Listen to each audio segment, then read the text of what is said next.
गिरते हैं समुंदर में बड़े शौक से दरिया, लेकिन किसी दरिया में समुंदर नहीं गिरता। नमस्कार, मैं हूं राजीव और आप देख रहे हैं घूमता हुआ आईना। 2024 में सत्ता में वापस आने की तैयारी कांग्रेस ने शुरू कर दी है। आप देख ही रहे हैं कि पिछले कुछ महीनों से कांग्रेस में बैठकों का दौर चल रहा है और अभी 3 दिन तक उदयपुर में बैठकों की बैठक यानी महाबैठक हुई। इसे नाम दिया गया नव संकल्प चिंतन शिविर।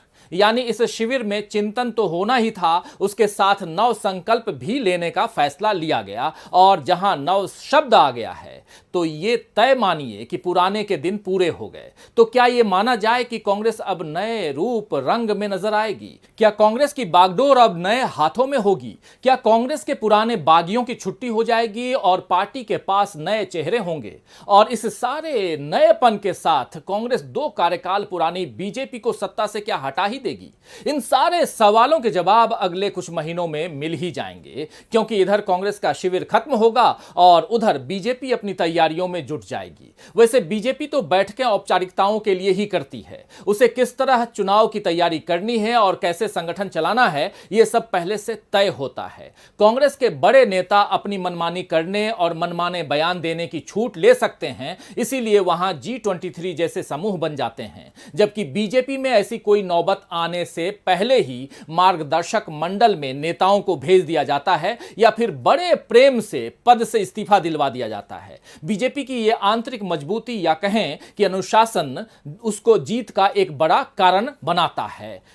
तो सवाल यह है दोस्तों कि क्या कांग्रेस भी ऐसे कठोर अनुशासन की मिसाल कायम कर पाएगी?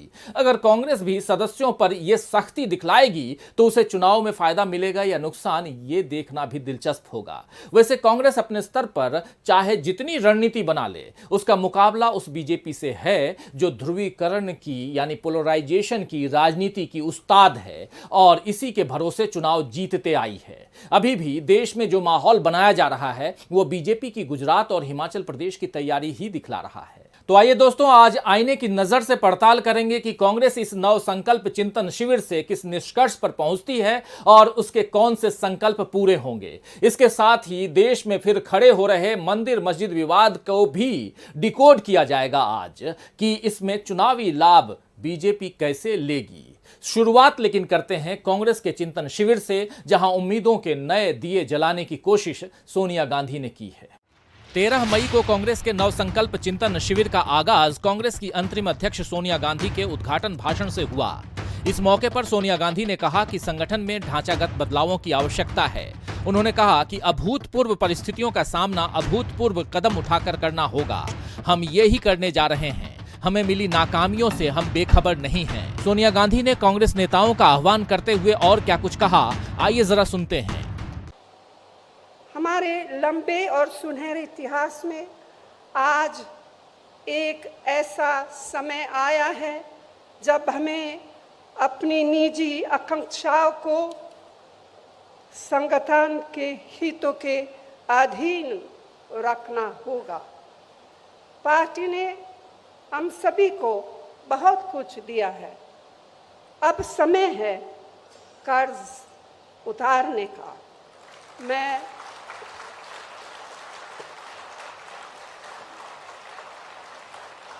मैं समझती हूँ इससे आवश्यक और कुछ नहीं। तो साथियों, मैं आप सबसे आग्रह करती हूँ कि अपने विचार खोलकर रखें,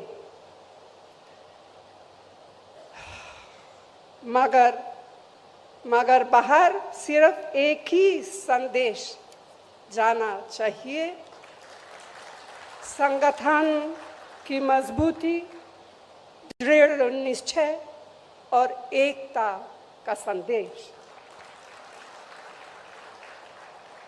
यह निश्चय बरकरार रखना होगा।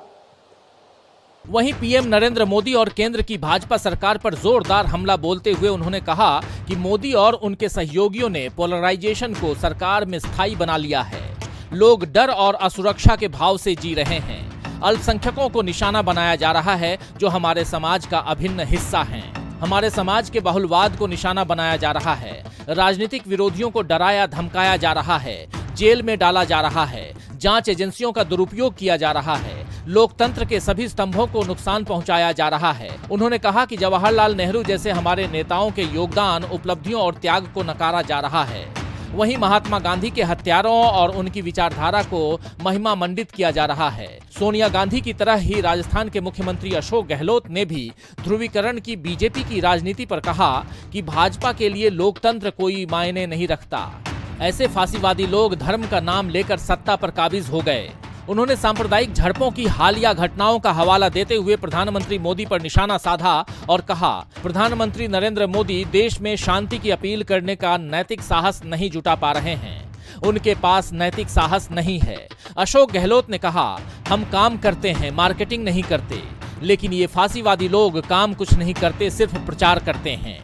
तो सोनिया गांधी और अशोक गहलोत ने पोलराइजेशन और फांसीवादी प्रवृत्ति पर जो कुछ कहा बिल्कुल ठीक कहा है, लेकिन इसमें नया तो कुछ भी नहीं था। देश ही क्या, विदेश में भी लोग जानते हैं कि बीजेपी किस तरह भारत में राज कर रही है। इसीलिए तो कभी डिवाइडर इन चीफ जैसी हेडिंग किसी पत्रिका में लगती है, तो कभी कोई संस्था भारत में धर्मनिरपेक्षता और लोकतंत्र पर बढ़ते खतरों की ओर आगाह करती है।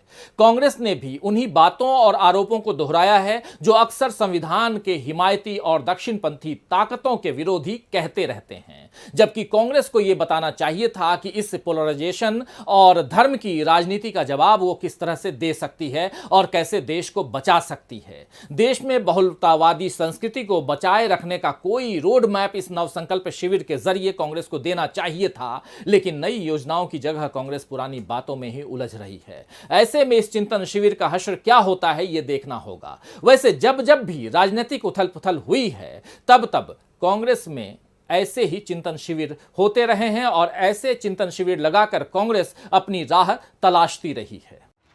70 के दशक में जब समाजवादी नेता जयप्रकाश नारायण का वर्चस्व देश में लगातार बढ़ रहा था और तत्कालीन प्रधानमंत्री इंदिरा गांधी की छवि को दागदार बनाया जा रहा था, तब हालात संभालने के लिए कांग्रेस ने 1974 में उत्तर प्रदेश के बुलंदशहर में चिंतन शिविर का आयोजन किया था। बुलंदशहर के नरौरा में आयोजित हुए इस चिंतन शिविर में पार्टी की अलग अलग कमेटियों ने इंदिरा गांधी पर हो रहे व्यक्तिगत राजनीतिक हमलों के ऊपर विचार विमर्श किया और एक खास रणनीति बनाई।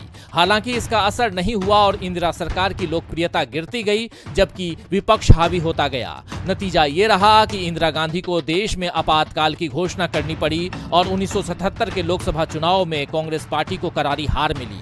ये कांग्रेस के लिए पहला बड़ा झटका था। हालांकि बाद में इंदिरा गांधी ने सत्ता में वापसी की। उनकी हत्या के बाद राजीव गांधी ने कांग्रेस को संभाला। उस दौर में भी कांग्रेस के विरोधियों ने गांधी परिवार की छवि को दाग पहुंचाने की कोशिश की। राजीव गांधी सत्ता से बाहर हुए और जब उनकी जीत की उम्मीद बंधी तो उनकी हत्या कर दी गई। इसके बाद कांग्रेस सत्ता में आई, लेकिन गांधी परिवार सत्ता से दूर रहा। राजीव गांधी की हत्या के 7 साल बाद गांधी परिवार की कांग्रेस में वापसी तब हुई जब सीताराम केसरी को हटाकर सोनिया गांधी को पार्टी का अध्यक्ष बना दिया गया। 1998 में पार्टी की दशा और दिशा पर चिंतन करने के लिए मध्य प्रदेश के पचमढ़ी में शिविर का आयोजन किया गया, जहां कांग्रेस ने एकला चलो की नीति तय की। यानी तय हुआ कि चुनाव जीतने के लिए गठबंधन की जरूरत नहीं है, पार्टी अपने नेताओं के बल पर टिकी रहेगी। लेकिन 1998 और 99 के लोकसभा चुनाव में कांग्रेस को अकेले चुनाव लड़ने का खामियाजा भुगतना पड़ गया। 1998 के लोकसभा चुनाव में कांग्रेस को सिर्फ 141 सीटें मिली, जबकि 1999 के लोकसभा चुनाव में कांग्रेस को 114 सीटें ही मिली। कांग्रेस के सिमटते जनाधार में बीजेपी को पैर पसारने का मौका मिला। इसके बाद कांग्रेस ने समान विचारधारा वाली पार्टियों को साथ लिया, जिसमें आरजेडी और एनसीपी जैसी पार्टियां शामिल थीं। 2003 में हिमाचल प्रदेश के शिविर में कांग्रेस ने गठबंधन का फैसला लिया और 2004 में होने वाले लोकसभा चुनाव में इस फैसले ने कांग्रेस को सत्ता तक पहुंचाने में मदद की। 10 साल तक कांग्रेस सत्ता में रही, लेकिन उसे कमजोर करने और बीजेपी को खड़ा करने की कौन सी रणनीति देश में बनती रही, इसकी खबर उसे नहीं मिली। 2014 के आम चुनाव से पहले 2013 में जयपुर में कांग्रेस ने चिंतन शिविर किया। इस शिविर में चुनाव और पार्टी में बदलाव से संबंधी तमाम बातें हुई, लेकिन 10 सालों की गलतियां और देश में उठती मोदी लहर पर कांग्रेस का ध्यान नहीं गया। परिणाम ये हुआ कि कांग्रेस ने इतिहास की सबसे बड़ी हार दर्ज की। और एक बार फिर चुनावों से पहले कांग्रेस चिंतन के लिए उदयपुर पहुंच गई। यह शिविर कांग्रेस के लिए कितना फायदेमंद होता है ये तो आने वाला समय बताएगा, खासकर चुनावों में जो नतीजे आएंगे वो बताएंगे। लेकिन एक बात पर गौर करिए दोस्तों कि कांग्रेस इस तरह के शिविर तभी लगाती है जब या तो वो अंदरूनी तौर पर बहुत कमजोर महसूस करती है या फिर चुनावों में हार से कार्यकर्ता हतोत्साहित होते हैं। सत्ता के होते हुए भी कांग्रेस अगर अपनी आंतरिक संरचना और ढांचागत बदलाव पर ध्यान देती रहती तो शायद आज हालात कुछ और होते। वैसे भी जो इमारत जितनी पुरानी होती है उसे देखभाल की और रंग रोगन की उतनी ही ज्यादा जरूरत होती है। खैर, अब कांग्रेस चिंतन के लिए उदयपुर में जुटी हुई है। अब चिंतन शिविर खत्म हो चुकी है और उनसे जो उम्मीदें की जा सकती हैं वो सारी चीजें अब बाहर आ चुकी हैं। लेकिन कितनी मजबूती के साथ वहां से बाहर कांग्रेस निकली है ये देखना होगा। वैसे कांग्रेस खुद को मजबूत करने के साथ बीजेपी की कमजोर कड़ियां तलाशने की भी कांग्रेस को जरूरत है। पिछले 8 सालों से सत्ता पर बैठी बीजेपी ने अपने शासन में हजारों गलतियां की हैं, लेकिन फिर भी कांग्रेस उन गलतियों को जनता के सामने इस तरह पेश नहीं कर पाती है जिससे बीजेपी की छवि को धक्का पहुंचे। बल्कि अपनी हर गलती के बाद भी जीत हासिल करती बीजेपी उसे और चमक के साथ पेश करती है। नोटबंदी से लेकर जीएसटी और लॉकडाउन तक के विध्वंसक फैसले देश के सामने उदाहरण हैं, आप सबने देखा है। बीजेपी जानती है कि इन गलतियों के बावजूद धर्म के नाम पर वो वोटर को बरगला लेगी। लेकिन अब अयोध्या में भी बहुत कुछ होने जा रहा है, इसलिए अब अयोध्या के बाद काशी की बारी भी आ गई है। आइए जरा देखते हैं इस रिपोर्ट को। काशी विश्वनाथ मंदिर से सटी ज्ञानवापी मस्जिद की बाहरी दीवार पर देवी श्रृंगार गौरी की छवि बनी हुई है। यहाँ रोजाना प्रवेश को बाबरी मस्जिद के ध्वंस के बाद सुरक्षा कारणों से प्रतिबंधित कर दिया गया था। मस्जिद के आसपास सुरक्षा कड़ी कर दी गई थी और देवी की पूजा के लिए केवल चैत्र नवरात्रि का चौथा दिन निर्धारित कर दिया गया था। लेकिन राखी सिंह समेत 5 महिलाओं ने एक अदालत में प्रकरण दायर कर मांग की है कि उसे मस्जिद में नियमित रूप से श्रृंगार गौरी, हनुमान और गणेश की पूजा और अन्य धार्मिक कर्मकांड करने की अनुमति दी जाए, जिस पर सुनवाई करते हुए अदालत ने ज्ञानवापी परिसर में सर्वे का आदेश दिया है। इस सर्वे का विरोध भी हुआ, लेकिन फिर भी सर्वे का काम हुआ है। आपको बता दूं कि सन 1991 में संसद ने एक कानून पारित किया था जिसके अनुसार बाबरी मस्जिद को छोड़कर अन्य सभी आराधना स्थलों को 15 अगस्त 1947 की स्थिति में बनाए रखा जाना था। इसका मतलब यह है कि ज्ञानवापी मस्जिद कॉम्प्लेक्स में जो जैसा है उसे वैसा ही रहने देना चाहिए, मगर अब आगे क्या होगा कुछ कहा नहीं जा सकता है। कुछ दिनों पहले ताजमहल को भी हिंदू मंदिर साबित करने की कोशिशों ने एक बार फिर जोर पकड़ा था और उसके 22 कमरों को खुलवाने की याचिका दाखिल की गई थी। हालांकि ताजमहल के मामले में याचिकाकर्ताओं को कोर्ट ने पढ़ने और शोध करने की नसीहत दी है। इधर कुतुब मीनार पर भी हिंदूवादियों की नजर है और उसके साथ मदरसों में राष्ट्रगान जैसे बीजेपी सरकार के फैसले बता रहे हैं कि उसकी प्राथमिकताएं क्या हैं। किस तरह देश में जबरन हिंदू मुस्लिम का माहौल खड़ा किया जा रहा है, जबकि बरसों से मथुरा में कृष्ण जन्मस्थान के साथ मस्जिद की दीवार लगी हुई है। काशी में बाबा विश्वनाथ के साथ ज्ञानवापी मस्जिद में इबादत होती रही है और इसके बावजूद हिंदुत्व कभी खतरे में नहीं आया। लेकिन बीजेपी के आते ही हिंदुत्व को और हिंदू धर्म मानने वालों को खतरा दिखाई देने लगा, क्योंकि उसे चुनाव जीतने हैं। तो देश में अनाज का संकट है, गेहूं भी अब महंगा हो गया है, जिस वजह से वाकई रोटी के लाले पड़ने वाले हैं। देश की राजधानी में आग लगने के कारण 28 लोगों की अकाल मौत हो गई। लोगों के पास रोजगार नहीं है। युवा पेपर लीक के कारण परीक्षा में भविष्य से निराश होते जा रहे हैं।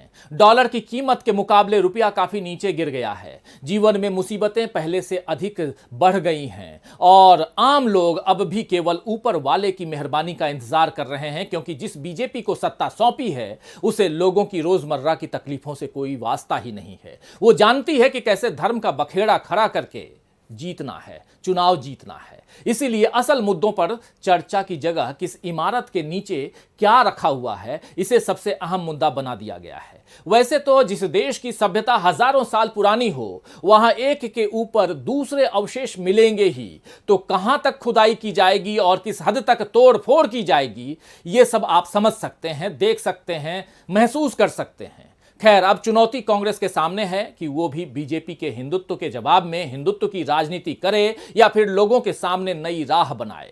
उदयपुर चिंतन शिविर में इस मसले पर भी चर्चा की गई है। आइए जरा देखते हैं। देश में जोर पकड़ती हिंदुत्व की राजनीति के बीच उदयपुर में कांग्रेस के सामने एक सवाल यह भी था कि वो धर्म की राजनीति में खुद को उलझाए या फिर इस जाल से खुद को मुक्त कर ले। कांग्रेस पर मुस्लिम तुष्टीकरण के इतने आरोप लग चुके हैं कि उन्हें गलत साबित करने के लिए कांग्रेस नेताओं ने भी मंत्र बोलना, जनेऊ पहनना या मंदिर मठों में पूजा पाठ का सिलसिला बना लिया था। व्यक्तिगत तौर पर कोई नेता किसी की पूजा करे कोई फर्क नहीं, लेकिन सार्वजनिक जीवन में उसे क्या करना चाहिए इसकी मिसाल देश के सामने आनी चाहिए।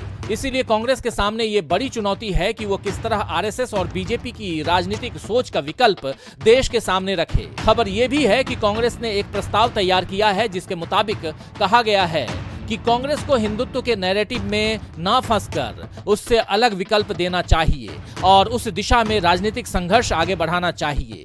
कांग्रेस को धर्मनिरपेक्षता, सामाजिक समानता और संविधान के मूल्यों को किसी भी कीमत पर छोड़ना नहीं चाहिए और सभी धर्मों के प्रति तटस्थ दृष्टिकोण रखना चाहिए। कांग्रेस को धार्मिक उन्माद के खिलाफ मजबूत टक्कर देनी चाहिए और इसके लिए नेहरू, गांधी, पटेल, मौलाना आजाद और बोस के बताए रास्तों पर चलना चाहिए। तो कांग्रेस ने अगर हिंदुत्व का मुकाबला करने का मन बना लिया है तो ये न केवल कांग्रेस बल्कि देश के भविष्य के लिए भी अच्छा साबित होगा, क्योंकि मंदिर और मस्जिद के झगड़े में उलझकर देश को सदियों पीछे धकेल दिया गया है। हम फिर से मध्ययुगीन मानसिकता वाला समाज बन चुके हैं, जहां कमजोरों का शोषण होता है और बलशाली अपने लिए सारे अच्छे मौके रख लेता है। अब धर्मांध लोगों के ऐसे अच्छे दिन आ गए हैं दोस्तों कि हर चीज में धर्म का तड़का लगाया जा सकता है। हमारी भाषा, खान पान, पहनावा, यहां तक कि रंग और इमारतें, सड़कें और शहर तक धर्म के संकुचित नजरिए से देखे जाने लगे हैं। बीजेपी की इस ओछी राजनीति की काट कांग्रेस को अपने मजबूत इरादों से ढूंढनी ही पड़ेगी, तभी देश के अच्छे दिन आएंगे। खैर, शायर रजी रजीउद्दीन ने ठीक ही फरमाया है कि उसका जलवा दिखाई देता है, उसका जलवा दिखाई देता है सारे चेहरों पे, सब किताबों में। तो आज के लिए बस इतना ही, फिर मिलेंगे खबरों के नए आईने के साथ। तब तक देखते रहिए डीवी लाइव। नमस्कार।